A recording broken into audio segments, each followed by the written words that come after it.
Por favor, abra sua Bíblia no livro de Levítico, capítulo 27, versículos 28 a 34, para nós relermos o texto base da lição dessa manhã da nossa escola, que é a abertura desse trimestre sobre Levítico. E é um tema muito importante, muito profundo, tema que a gente vai aprender muito aqui nesses domingos, visto que Levítico é um livro pouco lido nas nossas igrejas e dificilmente estudado, até porque nós temos uma cultura muito distante dessa, então fica bem complicado para a gente entender. O nosso modelo de vida enquanto Ocidente é muito diferente disso. Então é importante a gente aprofundar nesse texto para a gente ter uma noção, como o pastor Carlos falou aqui, dos tipos, símbolos e principalmente do caráter de Deus, porque esse livro trabalha profundamente com isso. E eu acho que se a gente entender bem esse livro, a gente tem uma amplitude da nossa compreensão da própria fé. Porque esse livro nada mais é do que uma escola, um seminário que Deus fez com Israel no deserto. Deus preparou Israel no deserto para poder entrar em Canaã e não se corromper. Deus preparou Israel para entender quem Deus é, por isso Ele é santo. Daí a importância de entender aquela tríade ali, adoração, santidade e serviço. É extremamente importante linkar essas três coisas, adoração, santidade e serviço. Então é muito importante que você, se conseguir aí ao longo desse trimestre, leia esse texto na sua Bíblia, o texto de Levítico. Não é um texto fácil de ler, mas é um texto muito importante que contém lições muito profundas para nós. Levítico 27, versículos 28 a 34, é o texto básico da lição, foi lido aqui, diz assim, entretanto, daquilo que alguém possui, nenhuma coisa consagrada ao Senhor será vendida ou resgatada, seja homem, seja animal, seja propriedade da sua família. Toda coisa consagrada será santíssima ao Senhor. Nenhum homem que foi consagrado poderá ser resgatado, certamente será morto. Também todos os dízimos da terra, quer dos cereais, quer do fruto das árvores, pertencem ao Senhor, são santos ao Senhor. Se alguém quiser resgatar uma parte dos seus dízimos, deverá acrescentar-lhe 1/5. Quanto a todo o dízimo do rebanho bovino e do rebanho ovino e caprino, de tudo que passa sob o cajado do pastor, esse dízimo será santo ao Senhor. Não se examinará se é bom ou ruim, nem se trocará. Mas se for trocado, tanto um como o outro serão santos, não serão resgatados. São esses os mandamentos que o Senhor ordenou a Moisés para os israelitas no Monte Sinai. O texto áureo da nossa lição é muito interessante. Olha o que diz Levítico 26, 11. 26 e o verso 11. Diz assim, estabelecerei o meu tabernáculo no meio de vocês, ou no meio de vós, e não sereis uma abominação para mim. No texto que está na revista, na versão que está na revista, está assim, e porei o meu tabernáculo no meio de vós, e a minha alma de vós não se enfadará. Esse texto é fantástico. À medida que você vai lendo o livro de Levítico, você vai descobrir algumas coisas muito importantes. Você vai ver uma repetição enfática, decisiva do termo santo. Façam isso porque eu sou santo. Você vai ver uma preocupação para nós, do nosso ponto de vista hoje aqui, até exagerada com a questão da higiene, da limpeza. Tem regras extremamente detalhistas no texto, porque esse texto trabalha antes de qualquer coisa com a santidade e o caráter de Deus. Então você vê um Deus que não permite que a coisa seja feita de qualquer jeito. Ele estabelece critérios. E isso é muito interessante entender nesse livro. Nós vamos estudar esse livro, que o tema dele pode ser resumido numa simples, mas atual ordenança, que está lá em Levítico 11, 44. Portanto, vós os santificareis e sereis santos, porque eu sou santo. É interessante que essa mentalidade, ser de santos porque eu sou santo, ela vai permear toda a construção nacional de Israel. Você vai ver o apóstolo Pedro citando isso lá na frente. Isso fica cravado na cultura judaica, o modo como Israel lida com o fato de ser o povo chamado por Deus. Por que você acha que Israel, mesmo sabendo-se povo chamado por Deus, não tem uma certa, vamos dizer, não goza disso para ficar zombando de outras pessoas? Não existe uma relação de arrogância com isso.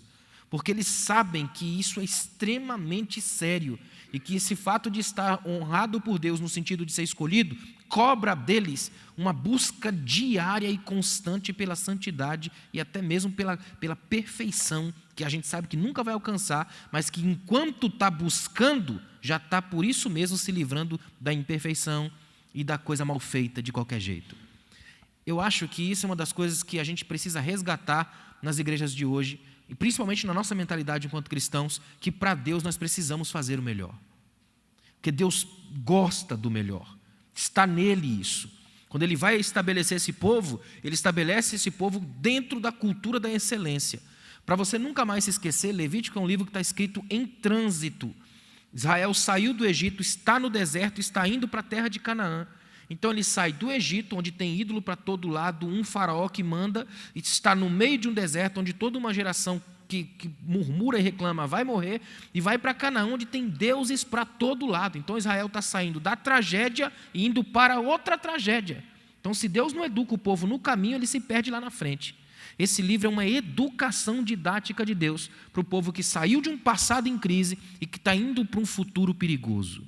É exatamente a mesma coisa que a gente vive hoje. Deus nos tirou do mundo e a gente não pode criar na igreja uma pequena Canaã. Então Deus educa a gente o tempo todo para que a gente aprenda com o coração santo que Deus é santo. Deu para entender, irmãos? Eu acho que isso aqui é fundamental para a gente ter uma pequena compreensão desse livro. Ele é o terceiro livro, Levítico, é o terceiro livro da chamada Torá, do Pentateuco, penta no grego 5, a ideia dos 5 primeiros livros da Bíblia, escrito provavelmente por Moisés, e que recebe esse nome Levítico pela Septuaginta e a Vulgata, até porque o livro trabalha muito com as características do sacerdote que vem da tribo de Levi. Só que na Torá original, Vaikra, a palavra no hebraico, tem um sentido de chamar, porque são as primeiras palavras do livro. O Senhor chamou Moisés. Quer ver? Dá uma olhada lá no primeiro capítulo de Levítico. Abra sua Bíblia aí, por favor. No primeiro capítulo de Levítico, olha que interessante, ó. O Senhor chamou Moisés e da tenda da revelação lhe falou. Esse chamar, o Senhor chama, e vai chamar Moisés várias vezes. Moisés tem uma coisa aqui nesse texto que é maravilhoso. Ele passa dias e dias na rotina de ser chamado por Deus, Deus lhe passar as instruções e ele voltar e passar para o povo. É tremendo isso, toda hora ele tem um encontro didático com Deus. Chamar, essa é a ideia. Então a gente tem esse nome Levítico até por causa da Septuaginta e da Vulgata, para dar a ideia de que o sacerdócio, os levitas, é quem vão encher as páginas do livro.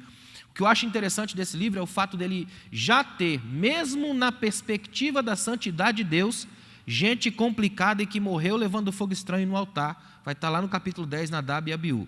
Ou seja, mesmo num contexto onde Deus aparece o tempo todo, onde Moisés está o tempo todo falando com Deus, onde coisas profundas acontecem, santidade para todo lado, estabelecimento preciso de regras, e tem gente que encontra um meio de burlar.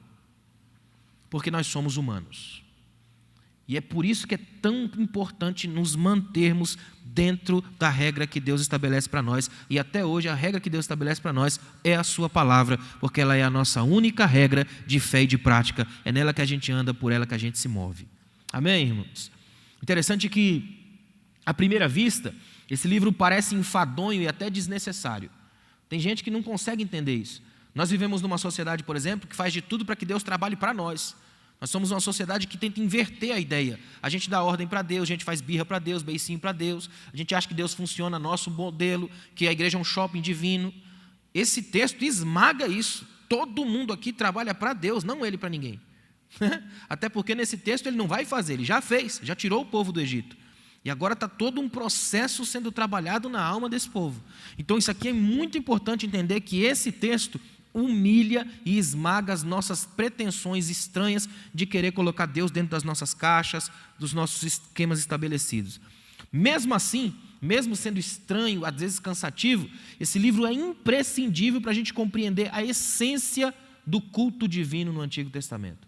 Irmãos, como é importante entender isso, o que é que Deus vê no culto, como Deus entende isso, o que é que Deus espera do povo. A gente precisa lembrar que a gente ainda tem muito a aprender com Israel no deserto do Sinai.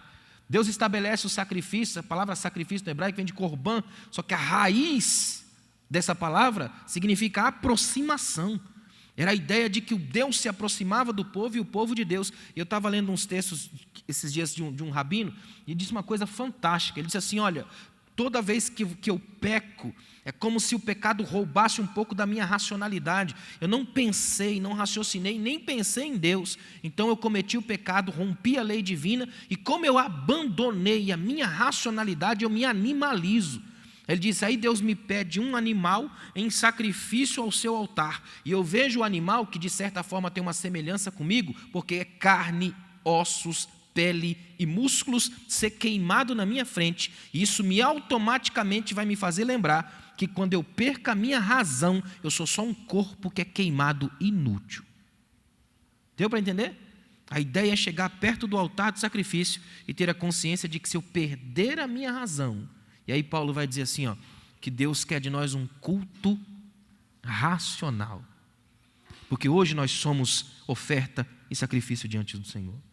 Isso é muito sério. Precisamos entender essa verdade aqui.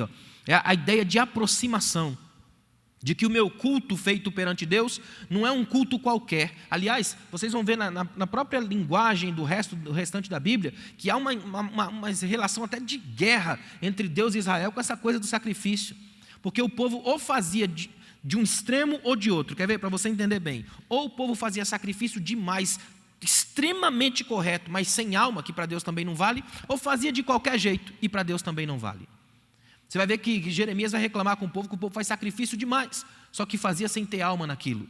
Já no caso de Malaquias, por exemplo, ele vai bater pesado. Vocês trazem pão profanado do meu altar, trazem animal coxo e ainda perguntam no que te havemos profanado.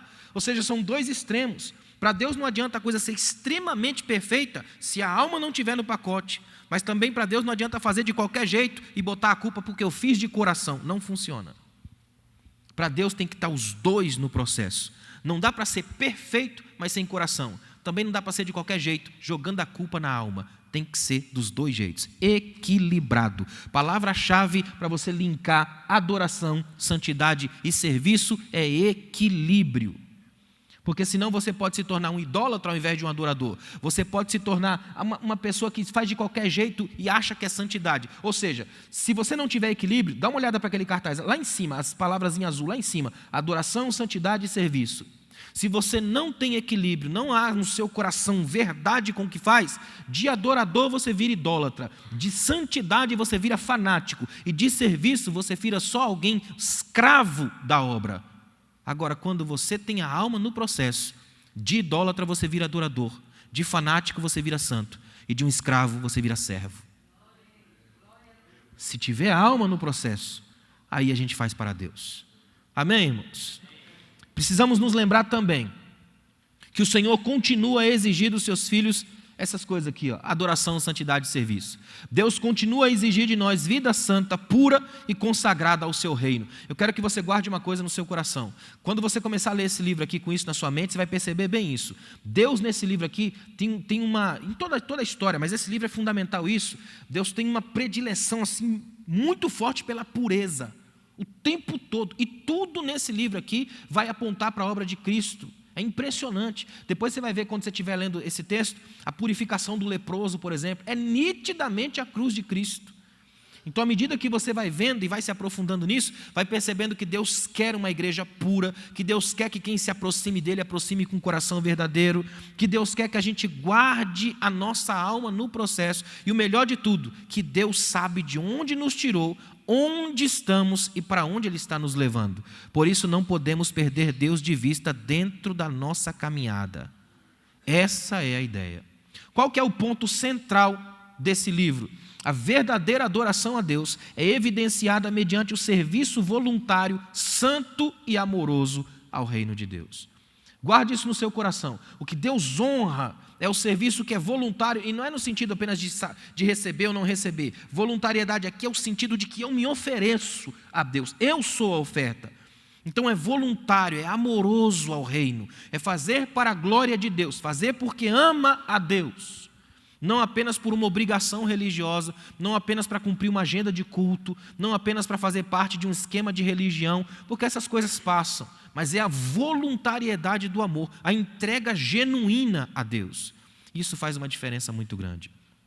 Eu queria que vocês acompanhassem aí com a revista, eu vou ponto a ponto aí, porque é muito importante essa ideia da revista aí. Primeiro a gente fala alguma coisa sobre o livro de Levítico, e o autor colocou que a gente precisa considerar inicialmente 4 coisas. E eu concordo com ele. A importância, a canonicidade, o gênero literário, autoria e data desse livro. Canonicidade, essa palavra que muita gente não entende, vem de cânon, que no grego significa medição ou vara de medir, que é a ideia de descobrir por que esse livro é sagrado ou não é. No caso, a canonicidade de Levítico. Esse livro é considerado o livro sagrado, o livro bíblico, que tem todas as prerrogativas do sagrado, que está voltado para Deus. A essência desse livro é Cristo. Então, esse livro tem a sua canonicidade. Inclusive, na revista ele colocou assim, o Levítico, bem como os demais livros do Pentateuco, foi reconhecido desde o princípio como a palavra de Deus e posto perante o Senhor, junto à Arca da Aliança no tabernáculo, lá em Deuteronômio 31, 26. Em várias passagens, ele é chamado juntamente com os outros livros do Pentateuco de livro do Senhor ou livro da lei, como diz lá em Isaías 34, 16, 2 Reis 22, 8.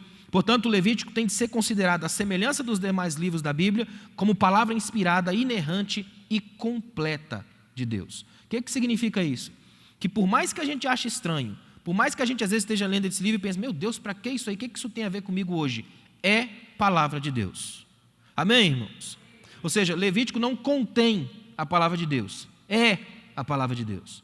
Por mais que seja estranho para nós, só que Deus tem seus projetos, suas ideias, e cada um aqui cabe perfeitamente em alguma área, não apenas na nossa vida hoje, mas na essência dele. Até porque, até hoje, se tem uma coisa que Levítico ainda é extremamente atual, é nessa consciência de que estamos perante um Deus santo e precisamos ser santos perante esse Deus. Geralmente, quando a gente fala assim, precisamos ser santos, é que na nossa mentalidade de igreja, isso abre portas do terror na nossa memória. Porque durante muito tempo a santidade na igreja foi uma espécie de terrorismo gospel, não é? Geralmente era aquela coisa pesada, perigosa. Muitas das vezes era um terrorismo ainda mais profundo quando o assunto era mulher. As irmãs sofriam monstruosamente. Então a gente imaginava que santidade era uma coisa só de arrancar, de aparar, de apertar, aquela coisa perigosa. Quando santidade é infinitamente longe disso. Tem a ver com um amor genuíno trabalhado no coração, de modo que esse amor mexa no meu caráter e me faça revelar o Deus que em mim habita. E isso só vem como? A partir da palavra. Sem a palavra isso não acontece. É por isso que hoje nós temos uma proliferação tão grande de movimentos religiosos que se dizem cristãos, mas que não tem nada de palavra. Porque é fundamental compreendermos o que Levítico aponta para nós. A ideia de um Deus que é santo, cobra santidade, e uma santidade aqui no intuito da pureza, de um amor voluntário, de um serviço consagrado a Deus. Eu gosto muito dessa expressão que o texto usa muito, consagrado ao Senhor. É uma expressão, inclusive, que os judeus usam na aliança de casamento, consagrada a mim. É consagrado. Consagrar significa que esse sagrado é em comunhão comigo. Eu entendi que isso é sagrado. Para a gente não fazer algumas coisas que têm sido feitas recentemente, eu fiquei sabendo, não sei nem se é verdade, me contaram, mas eu fiquei sabendo de uma igreja que estava pegando os elementos da ceia, pastor, pão e vinho, e levando numa balada, para dar ceia para quem saía da balada. É monstruoso. E sabe o que é pior? É que a desculpa que se usa para isso é dizer assim, é porque as pessoas são religiosas na igreja. O problema não é o religioso, é o fanático. E o fanático tem em todos os ângulos, tanto nas nossas igrejas, quanto nessas igrejas, que em nome da quebra da religião, se tornam fanáticos da banalização. Os dois estão errados. Então é muito perigoso quando a gente pega o que é sagrado, consagrado, separado. A palavra santo significa separado para Deus e para a glória de Deus, e a gente joga para qualquer lado. Presta bem atenção no que eu vou te dizer. Deus não se leva na brincadeira. O livro de Levítico pode ser traduzido numa única frase. Deus é sério. Ponto. Amém, irmãos?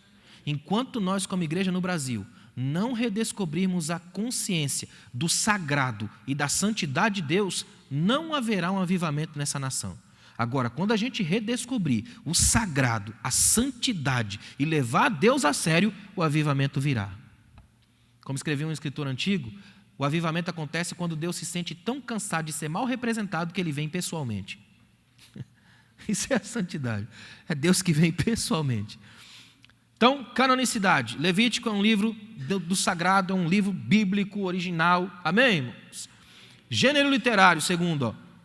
Em virtude do seu gênero literário, o livro de Levítico pode ser considerado o manual do culto divino do Antigo Testamento. Ele pode ser visto também como estatuto da purificação nacional, social e pessoal do povo hebreu. Ou seja, esse livro é um manual, é um seminário, é uma aula de como Deus quer que o povo se porte, de como os sacerdotes deveriam fazer o sacrifício, de como eu deveria levar a minha oferta, que oferta levar, quando levar, como levar, o que eu deveria levar, para quem eu deveria levar. Tudo estritamente colocado. É muito interessante. Eu lembro que quando eu estava lendo esse livro da Bíblia com meu filho, eu ficava dizendo para ele o tempo todo, está vendo como Deus se preocupa com... tudo tem que ser muito bem feito. Cada detalhe aqui, nada passa despercebido. Deus se preocupa com cada canto. O que eu devo fazer? Aqui não tem essa coisa de eu pensar, eu devo levar essa minha oferta para quê? Não, eu vou levar essa oferta não, porque não é mais ou menos o que eu quero hoje. Não é o que eu quero, é o que está estabelecido e é o que vai ser feito. Então, é principal que você coloque na sua cabeça que isso aqui é um manual de como se fazer o culto e colocar-se diante de Deus, o manual do culto no Antigo Testamento. Autoria: Moisés é o autor humano de Levítico e dos demais livros que compõem o Pentateuco, chamados 5 primeiros livros da Bíblia. E por toda a obra a gente observa a interação entre os autores divino e humano, Deus e Moisés. E o que eu acho interessante é o fato de que, como Deus é sábio, né? Moisés é um homem que cresce e é educado no Egito, que sabe ler e escrever porque a cultura avançada da época era a do Egito. Moisés é um indivíduo que tem toda uma capacidade já literária e pode fazer isso. Então ele é um homem que Deus dá uma aula. Olha que coisa interessante. O que Deus faz com Moisés no relacionamento, Moisés escreve para os sacerdotes. Então ele primeiro tem a aula, depois ele é o professor. Exatamente como funciona hoje. Quando a gente vai antes de ministrar, fala com Deus. E Deus fala com a sua igreja. Deus sempre tem esse mecanismo, é tremendo isso. É por isso que nem é todo mundo que prega, nem todo mundo que canta. A igreja tem pastor por causa disso, porque tem alguém que Deus usa para falar ao seu povo. Existe ordem aqui. Ordem é a palavra do livro. Deu para entender? Olha que coisa interessante. É um livro sagrado, bíblico, profundo. É um livro cujo gênero literário é um estudo, é didático, é pedagógico. É um livro da autoria de Moisés e a data tem várias possibilidades, mas de acordo com a cronologia bíblica, a saída do Egito, de Israel do Egito, ocorreu por volta do ano 1445. E um ano mais tarde, Moisés levantou o tabernáculo no deserto. Você vê isso em Êxodo 40, 17. Nesse ponto aí, entre o profeta e o legislador, inspirado pelo Espírito Santo, passou a registrar as normas estabelecidas do culto hebreu. Então, mais ou menos dentro dessa data, 1440, 1445 a.C. É importante a gente entender essas coisas, porque se você quiser fazer uma pesquisa mais profunda do contexto da época, tendo essas bases, essas datas, você consegue levantar hoje informações muito interessantes sobre a política da região, o que estava acontecendo nos lugares. Você pode entender um pouco do Império Egípcio naquela época e Canaã, onde Israel estava se dirigindo. Então você tem uma ideia histórica do que está acontecendo. E por que a Bíblia coloca essas coisas? Para essas pessoas que acham que a Bíblia é invenção, que é uma historinha contada, ou seja, tudo isso aqui é raiz, é básico, é histórico, é bem feito, tem data, tem nome, tem título, tem gente. Ou seja, a Bíblia não é uma coisa criada de vez em quando por um devaneio de alguém drogado. A Bíblia é um texto com nome, data, histórico, dia, começo, meio e fim. Amém, irmãos? Ficou claro aqui? Segunda coisa, dá uma olhada aí, a razão do livro. O livro de Levítico foi escrito tendo em vista esses objetivos. Olha os objetivos: purificar Israel das abominações do Egito, preservá-lo das iniquidades de Canaã e transformá-lo num povo santo, obreiro e adorador. E eu quero falar de cada uma delas aí. Primeiro, purificar Israel das abominações do Egito. Além de arrancar Israel do Egito, a Moisés coube também uma missão ainda mais difícil, que é arrancar o Egito de Israel. Isso foi mais difícil. Foi mais fácil arrancar Israel do Egito que tirar o Egito de Israel. Inclusive, o escritor colocou aí, embora já livres da servidão de Faraó, os israelitas não se livraram de imediato das abominações egípcias, haja visto o lamentável episódio do bezerro de ouro. Para arrancar Israel do Egito, bastou um dia. Para arrancar o Egito de Israel, 40 anos não foram suficientes. Quer ver uma coisa interessante? Deus tira Israel do Egito com grande atuação. É um negócio extraordinário, é milagre para todo lado, é mar aberto, é o povo passando, é fantástico. Sabe o que o povo vai fazer no primeiro problema que aparece no caminho? Vai reclamar do Egito. Mas lá no Egito a gente tinha pepino, cebola. Imagina. O povo reclama dos peixes que não tem mais. É tão estranho isso, porque a mentalidade que a gente tem hoje é que se acontecesse milagre todo dia na igreja, lotava a igreja. Mas será que de que tipo de gente a gente lotaria a igreja? Essa é a pergunta que fica. Porque se você enche de milagre, enche de gente atrás de milagre, quando faltarem os milagres, some todo mundo. Porque não estavam aqui por Deus, estavam aqui pelo Egito que ainda habita neles. É muito perigoso isso. Complicado. Por que Deus leva Israel para o Egito, faz o povo rodar 40 anos, e Deus vai dizer lá na frente, lá em Deuteronômio, eu coloquei vocês no deserto para saber o que ia no coração de vocês. Eles rodam 40 anos no Egito, no deserto, para Deus tirar o Egito deles. Até hoje isso acontece em nós na fé cristã. Muito crente é tirado do mundo, só que o mundo ainda não sai dele. Por isso que a grande conversão não é apenas entrar na igreja, é sair do inferno e tirar o inferno da alma. Esse povo de Israel sofre demais com lembranças do Egito, com uma espécie de memória teimosa. A palavra murmuração tem esse sentido, de memória teimosa, de lembrança que insiste em ficar. Isso aqui é muito perigoso. Esse povo sai do Egito, mas o Egito não sai do povo, e agora Moisés tem que trabalhar o tempo todo em cima dessa perspectiva. E olha que interessante, o Senhor detalhada e didaticamente ensina os israelitas a diferenciar o puro do impuro, porque sem esse recurso didático os hebreus jamais seriam reconhecidos como nação sacerdotal, profética e real. Ou seja, Deus vai dando para eles uma série de diretrizes para eles aprenderem o que é puro, o que é impuro, o que pode, o que não pode, o que é certo, o que é errado, porque vem de uma comunidade na época, dos egípcios, por exemplo, onde quem definiu o que é certo e errado é uma palavra de Faraó. E agora eles vão para Canaã, onde cada um faz o que quer, tem Deus para todo lado, prostituição para todo lado. Então eles ficam entre alguém que manda e outro que ninguém manda em nada, entre alguém que é ditador e tirania e entre a abominação perigosa do liberalismo total, da anarquia. Só que agora esse povo vai entender que eles são um povo que tem um Deus só, que esse Deus tem regras, não é um tirano porque é um Deus de amor e passa a ensiná-los a obedecer. Ou seja, Deus vai educar o povo para quando chegar em Canaã o povo ter certeza de que as suas opções são escolhas do amor, porque tem um Deus professor. O livro de Levítico é tremendo, que Deus não é teólogo, é pedagogo. Nesse livro Deus senta para ensinar, Ele dá aula. É maravilhoso isso. E à medida que você vai se aprofundando, vai aprendendo mais. Então a primeira coisa é purificar Israel das abominações do Egito. A segunda, preservar Israel das iniquidades de Canaã.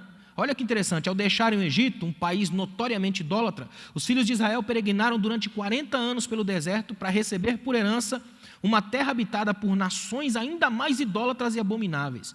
Por esse motivo, as recomendações divinas foram tão enérgicas. A mentalidade era a seguinte: esse povo está saindo de uma cidade, de uma terra idólatra, e está indo para uma terra ainda mais idólatra.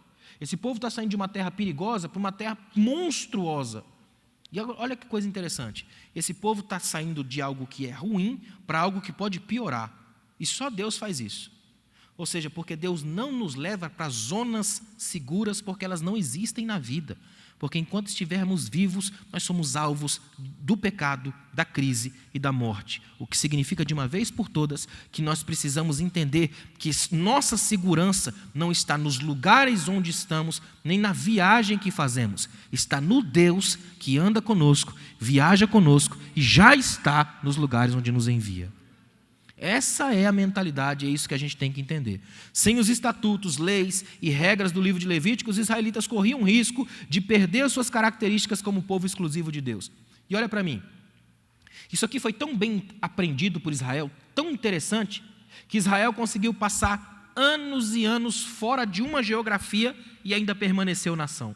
Até hoje tem esse coração de nação, essa unidade nacional, porque aprendeu que é um povo vindo de Deus e que trabalha para Deus e que vive para Deus. Até hoje o povo de Israel é o povo das palavras, da leitura, dos mandamentos, dos ensinamentos. Ainda levam muito ao pé da letra a questão da honra aos pais, à família, da honra à autoridade. É um povo que ainda tem na mente estatutos, preceitos, mandamentos e juízos de Deus. Ou seja, é um povo que é uma bênção porque entendeu que Deus, na origem de tudo, é que garante nosso triunfo e a nossa vitória enquanto nação e enquanto povo.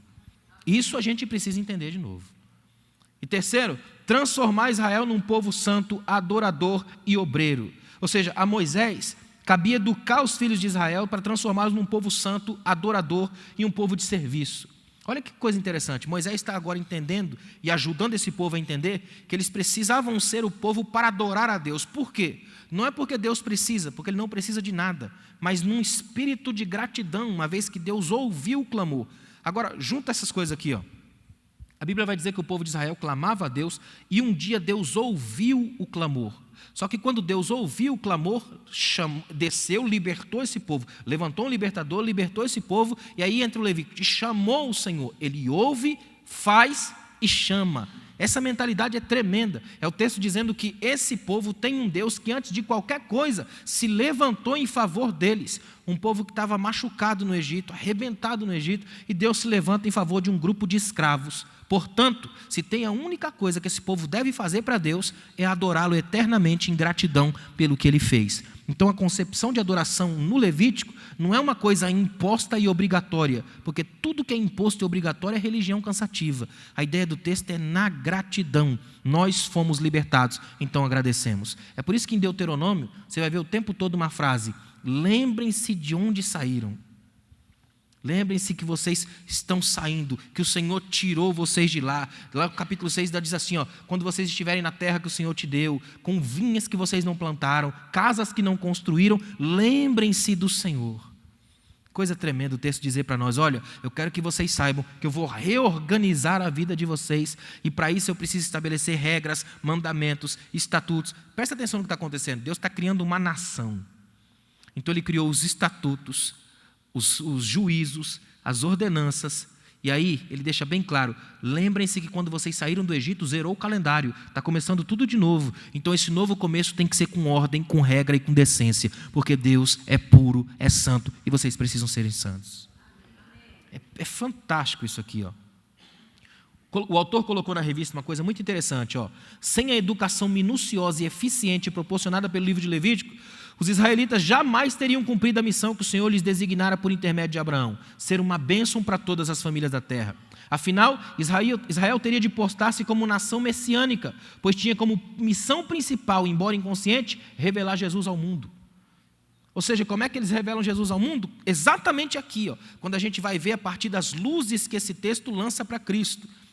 É tão interessante quando a gente enxerga isso daqui, ó, no Panorama da Bíblia, é um livro lançado pela CPAD, tem uma coisa sobre isso muito interessante. Ó. Levítico é o âmago do Pentateuco. Uma das principais funções dos 5 primeiros livros da Bíblia é dar uma identidade ao povo de Deus. Na essência dessa identidade está Levítico. No centro de Levítico está a santidade. Não é um mero livro de regras frio e tedioso. Em vez disso, a fonte da santidade é o Deus vivo, o Deus de Abraão, Isaque e Jacó. O Deus que derrotou os egípcios e dividiu as águas. O Deus cuja presença habita no tabernáculo. Levítico ensina o povo de Deus como viver em segurança na presença de um Deus santo.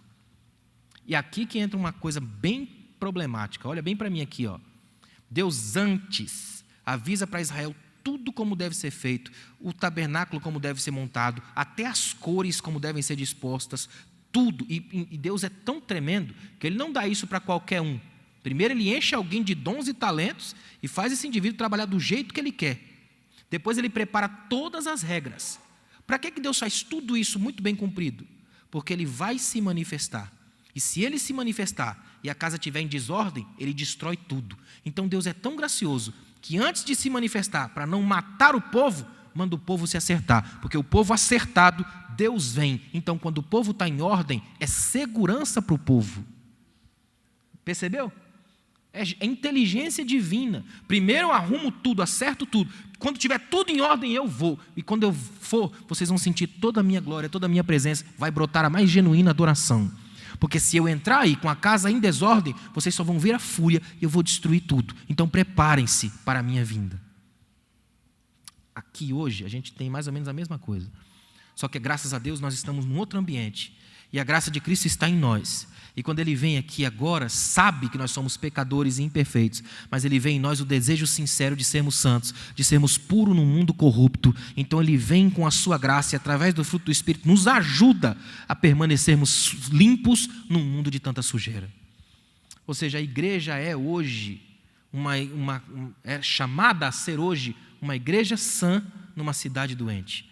Porque esse Deus do Levítico não mudou. Ainda é o mesmo Deus e ainda cobra de nós a mesma regra, a mesma purificação, a mesma santidade, a mesma adoração. Ele não mudou. Ele quer que nós sejamos santos porque Ele é santo. E porque o principal objetivo dele é manifestar-se e nos abraçar. Ou seja, no âmago de tudo isso tem amor de Deus.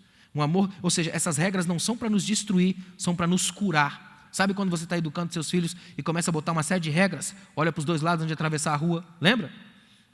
É estranho ter que seguir uma série de coisas, mas elas nos libertam. A dor, por exemplo. Se tem uma coisa que Deus colocou na nossa vida que é fantástico, chama-se dor. Leva para o resto da sua vida isso aqui. Ninguém gosta de passar dor, mas é ela que nos liberta. Ela é sinal de alerta. Olha para mim, imagina que você está cozinhando lá na sua cozinha e a panela de pressão a 1000. Você encosta o dedo na panela, imediatamente você tira. É ou não é? Essa coisa ruim é que te protege de não queimar a mão. Se você não tivesse esses sensores maravilhosos na ponta do dedo, você queimaria até encostar no osso. Mas como tem, te preserva de não se queimar. Levítico é como um ponto de dor na Bíblia. É para a gente lembrar o tempo todo que se a gente não ficar esperto e essas sensações não estiverem em vida, nós podemos morrer ante a presença do Eterno. É que na mentalidade pentecostalizante a gente acha que Deus se manifestou, todo mundo pula como pipoca. É o contrário. Do ponto de vista de Isaías, quando a gente vê Deus, dá vontade de morrer. Porque Ele é um sagrado terrível, um sagrado que vem e a gente não tem ideia de como Ele vem. Então Ele primeiro nos prepara para Ele mesmo. Olha que coisa linda que é isso. Ele nos prepara para Ele mesmo. Terceiro lugar aí, o terceiro ponto da revista, ele trabalha um pouco do manual do sacerdote. O livro do Levítico foi entregue particularmente aos filhos de Levi, objetivando orientá-los quanto às atividades cultuais, santificadoras e intercessoras. Vamos olhar um pouquinho cada uma delas aí. Atividades cultuais. Os levitas tinham como atribuição exclusiva zelar pela santidade, perfeição e beleza do culto de Israel. E para que todas as coisas saíssem de acordo com as recomendações divinas, obrigavam-se eles a observar rigorosamente as ordenações do Levítico. E aí aqui eu vou ter que fazer um parêntese.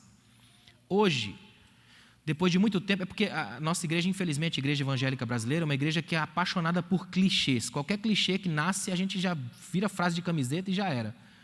Né? Tem muitas igrejas que gostariam de colocar um 76º livro na Bíblia, 7º livro na Bíblia, que seria o livro das frases de camiseta.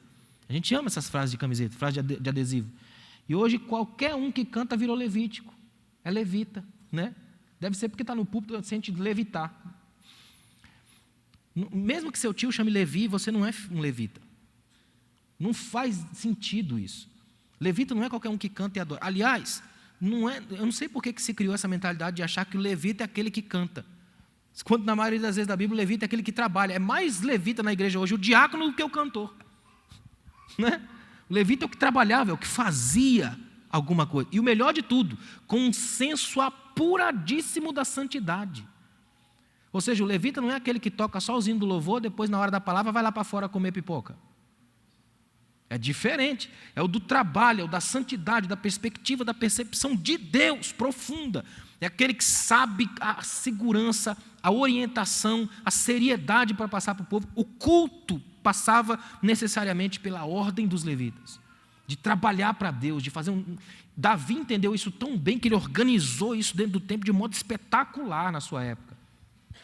Como é importante a gente ter essa consciência aqui, de que não basta um rótulo, um título para nos transformar em algo para Deus. Isso aqui tem a ver com uma vocação santa. Ainda hoje é preciso lembrar disso, de que nós precisamos entender que a adoração não é um estilo musical. Gente, uma das maiores tragédias surgidas nos últimos anos no quintal evangélico brasileiro foi a transformação da adoração num estilo musical. Você canta o quê? Forró. E você? Sertanejo. E você? Adoração. Então o forró e o sertanejo não são? Não é? Criamos um estilo musical. Adoração. Eu canto adoração. Não é estranho? Se eu canto adoração, o mudo faz o quê? Adora por libras, né? Pensa. Adoração não é um estilo musical, é um estilo de vida, é um jeito de ser, é um chamado para a vida. Todos nós somos chamados a adorar. E adoramos como? Com a nossa vida, porque nós somos a oferta no altar de Deus todos os dias.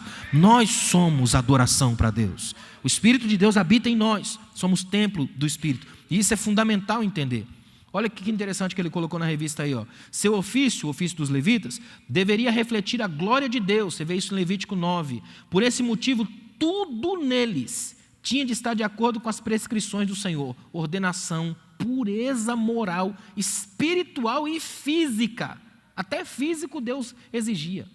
Tudo tinha que ser perfeito. Ou seja, a mentalidade de Deus colocado para Israel nesse tempo aqui, é que os levitas tivessem a consciência de que eles são separados por Deus, não porque eram melhores do que todo mundo, porque a concepção de perfeição aqui não é essa, não é de mérito, porque aqui tem a ver com graça. A mentalidade aqui é eles entenderem que se Deus olhou para eles como uma tribo específica para esse trabalho, então toda a vida deles tinha que girar em torno disso, porque se não fosse isso, não faria sentido a vida. Essa é a mentalidade, exigência de viver. Se Deus me chamou para isso, eu preciso fazer isso até o final, porque se eu não fizer isso, eu não existi para Deus. Que coisa magistral que é isso, viver para Deus. Você já descobriu por que você nasceu? Tem 2 dias que a gente faz aniversário. O primeiro é quando você nasce, o segundo é quando descobre o porquê de ter nascido. A gente passa a vida inteira e não descobriu ainda o porquê nasceu. Né? Por isso que passa a vida toda com opções alheias, com pressões das opiniões dos outros, por não saber quem é. Até isso esse texto trabalha. Segundo, atividades santificadoras. A reivindicação mais urgente e importante do livro de Levi é a santificação de Israel como herança particular ao Senhor. Olha o que diz Levítico 20, verso 7. Portanto, santificai-vos e sede santos, pois eu sou o Senhor, vosso Deus. É interessante que o texto trabalha. Uma hora ele diz assim, sede santos porque eu sou santo. Depois ele diz, sede santos porque eu sou o Senhor, vosso Deus. Isso aqui já é uma progressão didática. No capítulo 11 ele fala, sede santos porque eu sou. Então olhem para mim e imitem. Agora que vocês já estão aprendendo, porque já está lá no capítulo 20, lembrem que eu sou o Senhor. Então já olhem para mim por uma outra perspectiva. Não apenas como mestre, mas como aquele que é o dono de vocês. Então tem uma perspectiva mais aprofundada da santidade. Começa pela simples, vamos dizer, pela constatação óbvia do fato de que Ele é santo, mas vai além, com o fato de que agora eu me santifico para o serviço dEle, e se eu estou a serviço dEle, logo Ele é o Senhor. Então já é 2 características da santidade, uma, relacionamento, a outra, serviço. Outra coisa, os sacerdotes deveriam, em primeiro lugar, cuidar da sua própria santificação, para terem condições de zelar pela santidade de todo o povo. Recomendação semelhante fez o apóstolo Paulo aos obreiros de Cristo. O sacerdote tinha todo um cuidado com isso. O sumo sacerdote, então, pior ainda, que uma vez por ano tinha que entrar no Santo dos Santos. Não era fácil, não. Com a roupa cheia de sininho. Essa cena eu gostaria de que você imaginasse comigo. Porque imagina essa cena aqui, ó. Uma vez por ano, chegou hoje o dia. O sacerdote tem que entrar uma vez por ano no Santo dos Santos. A roupa dele embaixo era cheia de sinos. Para quê? Para que enquanto ele está lá se movimentando, o povo num silêncio mortal. Eu acho que o povo ficava com raiva de quem tossisse. Imagina. Um silêncio mortal que o povo quer ouvir se o barulho toca. Porque se não tocar, o homem morreu lá dentro. E se morreu é porque estava em pecado. E o povo adora isso. Está vendo? O pastorzão estava em pecado. Entrou lá, morreu. Eu sabia. Né? Vamos mandar tirar de lá que esse miserável estava em pecado. Eu sabia. Agora imagina essa cena. O povo com aquele silêncio mortal. E ouvindo só os barulhos do sininho. De repente o sacerdote saía. Gente, eu acho que quando... Exatamente. A corda amarrada no pé para puxar, porque... Ó, acabou. Não movimentou mais, puxa. Agora, imagina essa cena aqui, ó. Eu fico imaginando quando o sumo sacerdote saía. Dava um alívio, fala a verdade. Graças a Deus, estou vivo. Né? Ninguém vai precisar puxar essa corda. Né? É interessante como a gente não percebe hoje, porque isso é muito distante da gente culturalmente, historicamente. Mas, será que a gente ainda faz uma espécie de barulho da santidade para quem está perto da gente? Ou a gente só tem gente pronto para puxar o nosso corpo? Guarda isso no coração hoje. Que as pessoas escutem o som da originalidade quando eu estiver andando. E saibam, ele está vivo. E esse som que está fazendo aí, ó, é o som dele se movimentando para a glória de Deus. E o melhor, Deus recebendo, porque ele pode entrar. Porque agora foi aberto um novo e vivo caminho pelo véu. E qualquer um de nós podemos entrar no Santo dos Santos e fazer o barulho da santidade para a glória de Deus. Outra coisa, as atividades intercessoras, para terminar aí, ó. A principal atividade do sacerdote era, sem dúvida, fazer a intermediação entre o pecador arrependido e o Deus santo, único e verdadeiro. Haja visto o gesto de Arão, quando da apostasia lá de Coré e do seu bando, de fazer uma conscientização diante de Deus perante o povo. Naquele momento o povo de Israel estava prestes a ser destruído, mas o gesto do sumo sacerdote tornou a nação propícia a Deus. Depois você lê na sua casa. É tão interessante que Israel tem que entender isso. E os sacerdotes precisavam entender também que eles estão nesse meio termo entre Deus e o povo. Ou seja, é interessante que você vai ver que Israel está o tempo todo reclamando, pecando, dando problema, e tem que ir até o sacerdote. E o sacerdote vive vamos dizer, numa dimensão de tensão constante, porque ele está entre o Deus santo e o povo complicado, o tempo todo passa por ele. Não é por acaso que até hoje os ministros e líderes da casa de Deus ainda sofrem essa pressão. Porque não é fácil estar entre Deus e o povo. Imagina. É por isso que o único mediador perfeito é Cristo. Só Ele consegue isso. Ninguém mais consegue. Porque é um peso muito grande. Olha que interessante. Hoje, em virtude do sacrifício de Cristo, não mais necessitamos de intermediários humanos para nos achegarmos a Deus. Porque Jesus é o sublime e perfeito sumo sacerdote. Deixa eu dizer uma coisa aos irmãos. Se você quiser ter uma profundidade de Levítico, tente fazer isso na sua casa. Leia Levítico junto com Hebreus. Quando você lê Levítico e Hebreus é espetacular, porque um clareia perfeitamente o que acontece no outro. E você vê Jesus como sublime sumo sacerdote, supremo. Aí você percebe que esses sacerdotes aqui do Levítico, como humanos, falham. E você vê que Jesus vem e conserta cada uma dessas falhas. Que esses sacrifícios aqui tinham um limite, mas o sacrifício de Cristo foi ilimitado e para sempre. Que isso aqui era feito direto, porque o povo pecava direto. E hoje ainda pecamos, mas o de Cristo ainda é suficiente e eficiente para todos os que creem, porque o dele foi de uma vez por todas. Não devemos nos esquecer de que a santidade continua a ser exigida daqueles que oram e intercedem, que o façam levantando mãos santas, como diz 1 Timóteo 2. O livro de Levítico era um manual dos sacerdotes. Para nós hoje, qual é o nosso manual? Ainda é a Bíblia, e Levítico está dentro dela. Ainda serve para nós. De modo que é preciso a gente lembrar de algumas coisas aqui para concluir. Olha que interessante. Nós ainda estamos diante do mesmo Deus, sim ou não? É o mesmo Deus, Ele não mudou.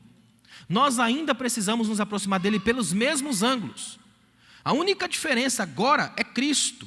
Só que isso não significa que tirou de nós a nossa parte no processo. Que parte é essa? De lembrar de onde eu fui tirado. O Egito ainda me assusta, e eu preciso lembrar de onde eu fui tirado.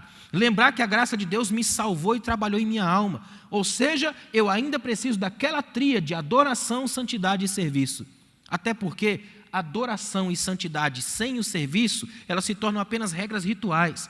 Mas a adoração com a santidade me leva a servir. E servir quem? Uns aos outros em amor. Isso nos torna a igreja de Cristo e faz com que a gente amplifique o conceito de Levítico, porque a gente não faz apenas para uma nação e para um gueto, mas para todo mundo. De modo que quanto mais eu trabalho com alguém, mais eu percebo que estou em adoração a Deus, tirando eu do centro e olhando outras pessoas ao redor. E isso é por si só o mais alto nível de santidade. Saber que nenhum de nós é perfeito, mas os imperfeitos trabalham para o perfeito que nos chamou. A principal lição que a gente extrai do livro de Levítico é que o Deus Santo requer duas coisas básicas de cada um dos seus filhos. Primeiro, que nos separemos do mundo, e segundo, que nos dediquemos em pureza e santidade ao serviço do Senhor. Isso significa que o nosso principal objetivo aqui não pode ser apenas o ganho da nossa vida, o que a gente pode conseguir estando em Deus. Isso é só uma relação monetária capitalista de troca. É entender que a gente está aqui hoje pela graça de Deus, para adorá-lo pelo que Ele é, em perfeita liberdade de serviço. Santo Agostinho tem uma frase que eu amo, ele disse assim: Deus, torna-me teu escravo, e só então serei livre. Olha que frase. Eu só sou livre quando eu sou o teu escravo. Quando o Senhor está trabalhando a minha mentalidade, mexendo no meu coração e me tornando o que de fato eu devo ser. Eu quero louvar a Deus pela sua vida. Você que está aqui essa manhã, que o Espírito Santo trabalhe isso no seu coração e que a partir de hoje novas lentes de entendimento entrem em você, de modo que quando você lê esse texto, você perceba quem é o Deus a quem você serve. Fica de pé, por favor.